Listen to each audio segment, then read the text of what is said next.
வணக்கம். நான் சுபவீர பாண்டியன். தான் ஏன் சுயமரியாதை இயக்கத்தை தொடங்க வேண்டும் என்கிற எண்ணத்திற்கு உள்ளானேன் என்பதை 1938ஆம் ஆண்டு ஜனவரி மாதம் காஞ்சிபுரத்தில் ஒரு பொதுக்கூட்டத்தில் பேசும்போது ஐயா பெரியார் அவர்கள் வெளிப்படுத்துகிறார். அதற்கு 30-35 ஆண்டுகளுக்கு முன்னால் தங்களினுடைய மண்டியில் கடையில் தான் பார்த்த காட்சியை பெரியார் விவரிக்கிறார். என்னுடைய தகப்பனார், அதாவது பெரியார் என்னுடைய அப்பா, அப்போதே ஈரோட்டில் முனிசிபல் கவுன்சிலர்.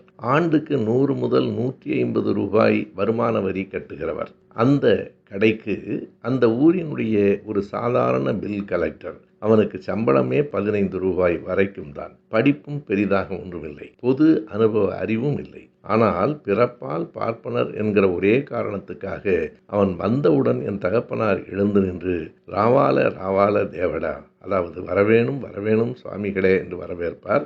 அவன் நாற்காலியில் உட்கார்ந்து கொள்வான், இவர் நின்று கொண்டிருப்பார். ஏமிரா வெங்கடநாயுடு, என்னடா வெங்கடநாயுடு என்று அவன் அழைப்பான். வயதிலும் குறைவு. இந்த ஆதிக்கத்தை என்னால் பார்த்து சகிக்க முடியவில்லை. இந்த ஆதிக்கத்தையும் அடிமைத்தனத்தையும் ஒழிக்க வேண்டும் என்று நான் அப்போதே முடிவெடுத்தேன் என்கிறார் பெரியார்.